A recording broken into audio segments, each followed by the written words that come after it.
Misal saya berhadapan dengan singa-singa panggung luar biasa, namun dengan semangat luar biasa ini kita perlu sedikit memberi kesempatan agar pokok pikiran mereka sampai kepada Anda.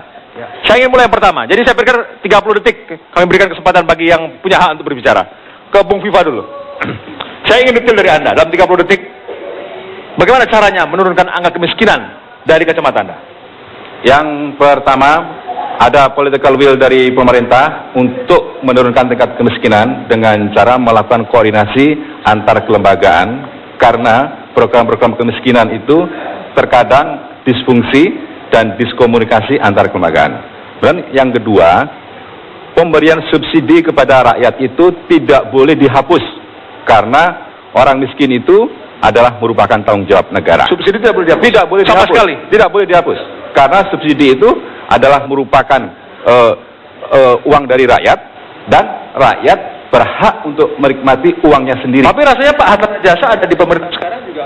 Ya kan sekarang sudah ada, masih ada subsidi. Ada subsidi energi, ada subsidi pupuk, ada subsidi ada sudah dicabut sama dan lain sekali. Boleh sebagainya. terbuka sama Jadi sekali. intinya subsidi itu adalah merupakan kewajiban dari pemerintah untuk memberikan haknya kepada rakyat. Di zaman Orde Baru kita mengenal pendekatan teknokratis, yaitu alokasi sasaran pembangunan itu ditentukan oleh orang-orang pinter. Ya, di zaman reformasi alokasi dan sasaran pembangunan ditentukan oleh kuasa politik. Hari ini kita harus mengenalkan pendekatan baru, yaitu pendekatan partisipatif, di mana setiap orang, entah berkuasa atau tidak, entah sarjana atau tidak, harus dilibatkan dalam proses perumusan pembangunan. Karena itu, alokasi dan upaya untuk mengatasi kemiskinan hanya mungkin ketika masyarakat miskin diajak merundingkan dan merumuskan apa menjadi kebutuhannya. Dalam hal ini, dalam perjuangan saya, dalam politik, saya mencoba menggolkan gagasan anggaran partisipatif lewat undang-undang desa, di mana dari 1.800 triliun kita ingin menggolkan 59,2 triliun untuk 72.000 desa di Indonesia. Masuk akal nggak itu? Caranya tidak kurang adalah dengan penciptaan lapangan pekerjaan, pengurangan suku bunga, dan juga dengan menciptakan teknologi di dalam negeri sendiri. Tanpa ada semua ini akan sulit menghilangkan kemiskinan. Di dalam konteks itu tentu ada pendidikan di dalamnya, ada kesehatan harus dijaga. Suatu penduduk yang sehat tidak bisa kemudian memperbaiki dirinya sendiri.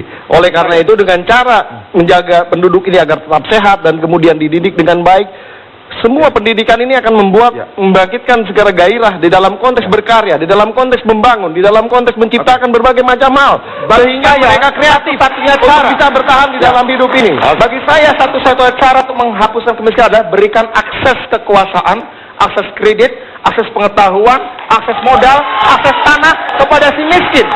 Saya sepakat dengan dia dalam Popida, tetapi bukan sebagai sebuah bentuk charity atau belas kasihan, tapi akses di dalam diatur, dilindungi dalam undang-undang, undang-undang desa, dan insya Allah undang-undang Pemda akan memberikan akses semua itu. Dan itu adalah cara satu-satunya untuk memberantas kemiskinan di Republik ini. Pak Jazuli. Menurunkan kemiskinan, yang pertama harus ada keseriusan dan kesungguhan dari eksekutif maupun dari legislatif.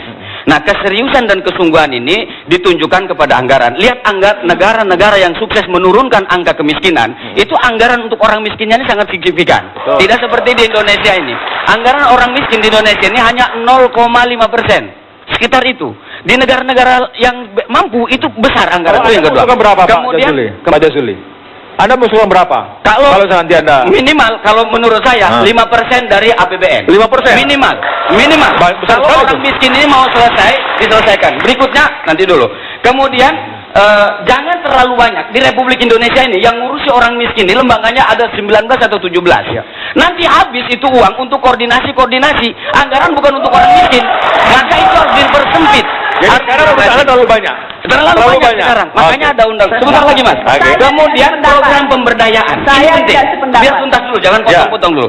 Harus ada program pemberdayaan buat rakyat miskin. Jangan biarkan rakyat ini selalu nangannya mengadah begini. Ke depan rakyat harus mandiri. Sudah ditangkap. Maka harus ada pelatihan entrepreneur. Mereka supaya mampu dan bisa, dan terakhir dikasih mudah akses modal. Oke, sama. Ya, Anda tidak sepakat, silakan. Saya tidak sepakat kalau dianggap bahwa yang mampu menyelesaikan persoalan kemiskinan hanya pemerintah dengan DPR. Itu tidak benar. Karena saya melihat bahwa ada sektor swasta yang sangat punya peluang untuk membuka dunia usaha selebar-lebarnya, Tapi yang bisa pemerintah membuka banyak lapangan pekerjaan. Artinya begini Pak, bahwa untuk menyelesaikan persoalan kemiskinan itu harus bersatu padu semua komponen bangsa, dan jangan hanya 1-2 kementerian yang khusus mengurusi kemiskinan. Tidak, seluruh kementerian lembaga Jadi banyak semua boleh. bahu-membahu. Menurut Anda ke-17 itu mengurusi Menurut masalah saya masalah? begini, misalnya PU, dia membangun infrastruktur. Kalau tidak ada infrastruktur, bagaimana mungkin mereka juga bisa bekerja dengan baik? Baik, ditangkap. Ibu Nurpati nampaknya tidak menangkap apa yang menjadi semangat dari pendekatan partisipatif yang dibawa oleh Undang-Undang Desa, bahwa di dalam soal pemberantasan kemiskinan lebih baik kita menyederhanakan pintu masuk. Dengan banyak pintu masuk, banyak tangan, apa yang terjadi adalah uang lebih baik dipakai untuk Itu biaya yang keliru konsultasi, menurut saya. banyak dipakai untuk biaya birokrasi. Kalau Kita orang miskin hanya itu harus menjadi suatu menyederhanakan kelembagaan pintu saja. sendiri. Karena Ya. kalau banyak pintu, maka kemudian Menyederhanakan itu berapa biji pintunya? yang minimal satu kementerian khusus Satu kementerian menangani khusus. soal desa, satu kementerian khusus menangani soal persoalan kemiskinan di Bikin departemen perkotaan. baru. Tidak akan mampu. Percaya sama saya, tidak akan Baik, mampu diberitahu. satu orang menteri kelembagaan mampu menyelesaikan persoalan kemiskinan.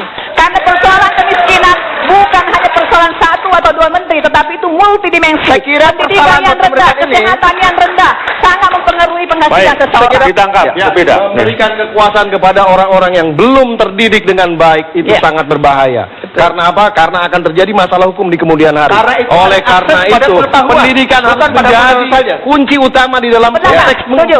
menghilangkan Karena itu kemiskinan ada ini. akses pengetahuan Walaupun juga kita kepada secara, orang miskin. secara perlahan kita berikan kemerdekaan itu kepada yang di bawah tadi. Simultan.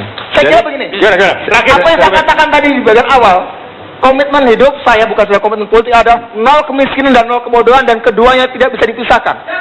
Itu adalah turunan dari pembukaan Undang-Undang Dasar 45 kita, memajukan kesejahteraan Oke. umum dan mencerdaskan kehidupan bangsa. Dan itu tidak bisa dipisahkan. Amerika sudah negara maju. Tidak ada nol kemiskinan. Jadi semuanya mengarah Bukan bagaimana saya membodohi menghapus masyarakat, kemiskinan, nol kemiskinan bagaimana tidak ada. menghapus pengangguran. Tapi kenyataannya untuk mendirikan bank pertanian aja pemerintah tidak boleh gitu. loh. Pemerintah lagi? Tidak bisa.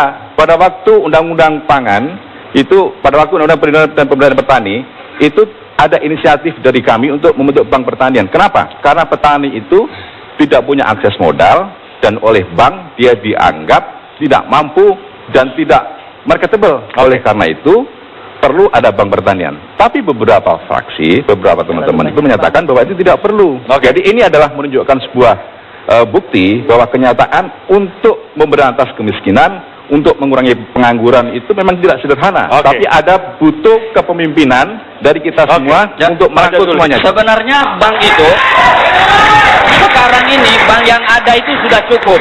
Yang perlu dilakukan adalah dipermudah orang itu mengakses modal kepada perbankan itu. Tanah di Republik Indonesia ini hampir dikuasai hanya oleh 5% orang. Bagaimana kalau tanah itu bisa kita distribusi kepada rakyat-rakyat miskin itu? Supaya apa? Mereka punya modal dengan tanah ini. Ya. Jangan dikuasai oleh sekelintir orang tanah ini. Nah, kenapa saya sebutkan tadi yang dibantah oleh Ibu Nurpati bahwa DPR dan pemerintah? Karena DPR dan pemerintah yang punya regulasi. Betul. Bagaimana dunia usaha akan bergairah Betul. kalau tidak ada kepastian hukum, tidak ada kepastian keamanan, undang-undangnya berbelit-belit, birokrasinya berbelit-belit. Bagaimana mungkin dunia usaha akan tertarik terhadap Indonesia Ngomong-ngomong ini? PKS juga dari pemerintahan loh. Iya, Udah justru itu yang kita lakukan. PKS sudah punya 3 gubernur. Kita dorong semua misi-misi PKS ini kepada kepala daerah yang ada. Saya sepakat akses kepada permodalan itu dipermudah.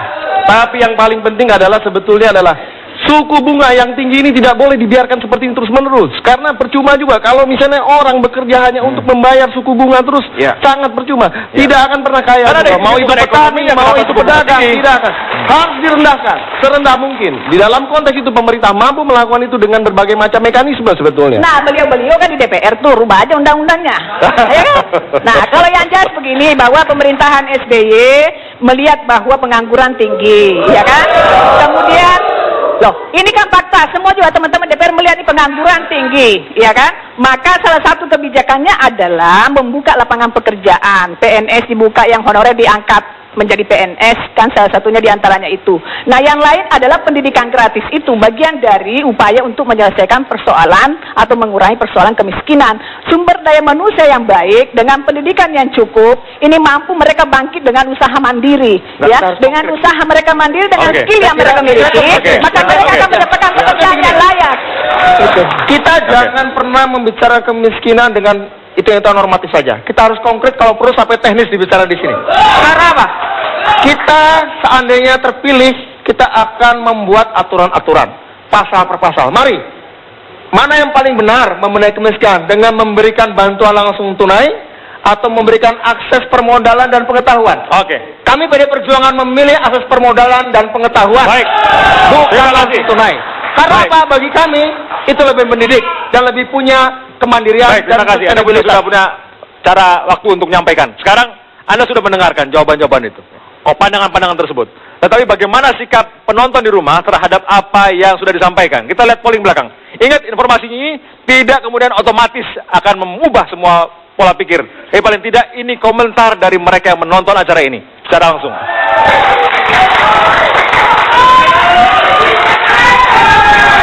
Saudara Andi Nurpati memperoleh 4,87, kemudian Kumpidan 3,39, kemudian Viva Yoga mendapat 6,22%, Jazuli Juwaini 53,11%, dan Budiman Sujatmiko 32,37. Ini pandangan Anda bisa berubah, masih ada segmen berikutnya. Kami akan kembali saat lagi di Duel Kandidat.